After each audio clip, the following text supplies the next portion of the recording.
Hey guys, Cal here, and today's going to be one of the last videos actually with the Marin. The build on is finally done. I've been riding it for 2 years now. Have a chance to get a new bike, so I'm going to take it. And this video is going to be 5 things that I really liked about this bike over the years. Reason number 1 why I really like this bike is the rear suspension, and specifically its downhill performance. A lot of other bikes have this kind of similar, dual link suspension. This is really similar to something like BMC's suspension, and also Giant's Maestro system is very, very similar to this. That it does have really good downhill performance. I think almost to the point where if Marin started making a downhill bike again, they haven't in a couple of years, but if they did, this would be an amazing suspension platform to use because it's very, very supple, and this is something that I think I've noticed, and also reading about this bike when I first got it and learning more about it, something they found in the Bible of Bike Test 2 years ago when this bike was one of the test bikes. It was commended for its really supple rear suspension that works really well, tracks the ground really well through things like roots, braking bumps, doesn't really buck you around too much, and also handles big hits really well. I have no obviously riding hard, you bottom the suspension on your bike on jumps or drops or something if you misjudge it a little bit. And on this bike, I know I have just by looking at the O-ring on the shock here, but you never really feel it. You never get that hard clunk sound feeling and that big noise you get on some other bikes. Reason 2 is threaded bottom bracket. This isn't a huge thing, something I didn't really pay attention to when I was reading the bike. And it hasn't really been kind of a super popular issue until recently, with the reemergence of threaded bottom brackets becoming more and more popular. That's due to just press fits. They develop, the creak after a while if a little bit of dirt gets in there. They're also much harder to fit and replace a press fit because you need special press. You need to do it just right to get it aligned. But with these, you just need the bottom bracket tool, which clamps onto here. A ratchet, and you can do it at home pretty easily. So, didn't really notice that now, but it's something that I can appreciate, the simplicity of it and making it easier and just kind of, I think, generally better. I've always been a fan of threaded bottom brackets. Reason number 3 why I love this bike isn't really something to do with the bike, it's more to do with the company. And Marin has been in the mountain biking industry for it's one of the longest standing companies in the industry, really. They did a lot way back in the 80s and 90s with bikes, but they kind of fell off of kind of the front page of the sport, kind of being like the big headline company with all the super new technology. So their bikes kind of weren't seen as super top end bikes, but since they redesigned this with other bikes such as the new Red Zone, they've really been trying to come back as make really quality bikes. And even the past couple years, they were seen as a conservative kind of brand. They didn't push their bikes and make them too radically, trendy or push an envelope with anything. Still steepish head tube angle, not too long, but that kind of changed this year with the release of the Wolf Ridge, which has the crazy react-to-play suspension in the back, which is they say it's supposed to make it a real quiver killer of a bike, where it is the only bike you need. It climbs as good as an XC bike and descends as good as a downhill bike. So I think that's really cool how they kind of took that big step forward, making, the crazy long travel 29er with this insane new suspension linkage that no one really knew anything about, and is supposed to be kind of a game changer in terms of design. Number 4 is something specific to this bike. This is the Attack Trail XT8. It's changed now, it's just the Attack Trail 8 for this model year. But it was one of the deciding factors of why I got this bike was one thing on the spec, and that was a RockShox Pike.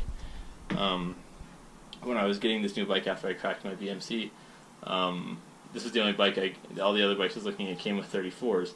This is the only one that came with a Pike, and at the time, the Pike was so much better than the 34s, and that was a must-have for me.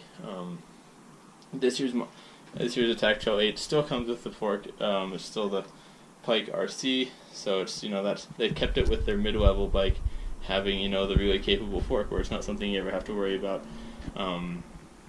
Because I kind of had a feeling when I got this bike that I would upgrade some parts like rear shock brakes and stuff. But one thing I didn't really want to upgrade was the fork, because a decent fork from Rock Shocks or Fox or even like X-Fusion is still, or SR Suntour, they're still at least $700 in most cases, much more.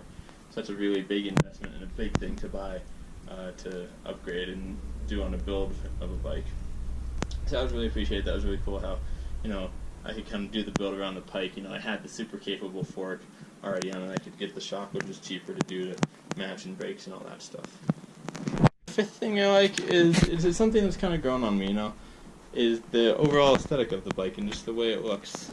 I think it's, especially mine of this year, where it's all black with the tiny bits of red. The red was originally on the top cap and the seat tube and here on the fork stickers. And I've kind of tried to match it with the red on the grips and the wheels too. But I think the black is really simple on it. The bike has really good line, so it's kind of almost a continuous line aesthetically from here all the way to the rear axle. I think it looks really good, especially with the carbon rear end that I ended up having to get on it.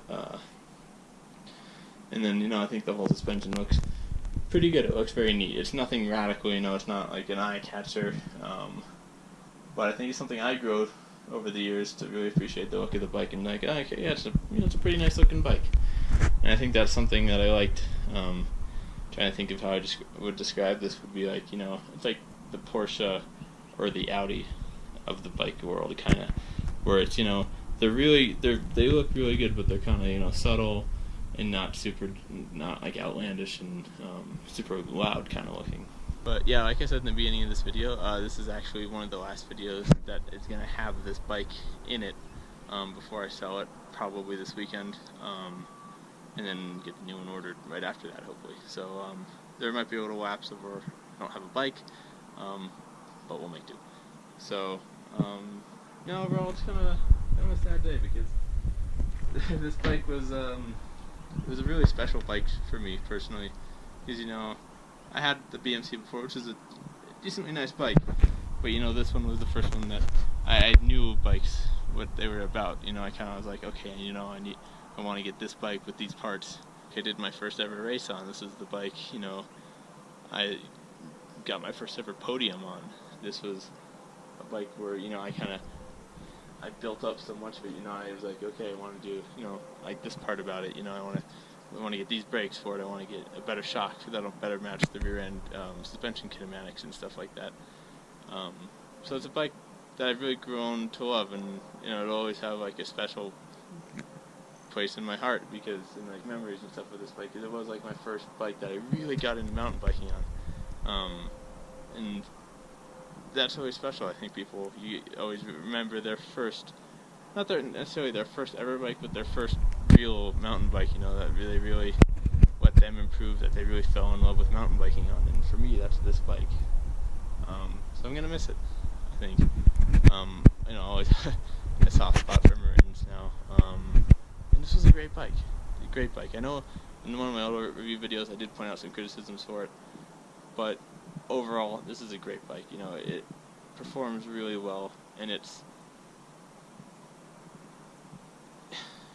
not a crazy bike, but it is a good bike, from a company with a lot of pedigree, a lot of history, and yeah, sad to see it go.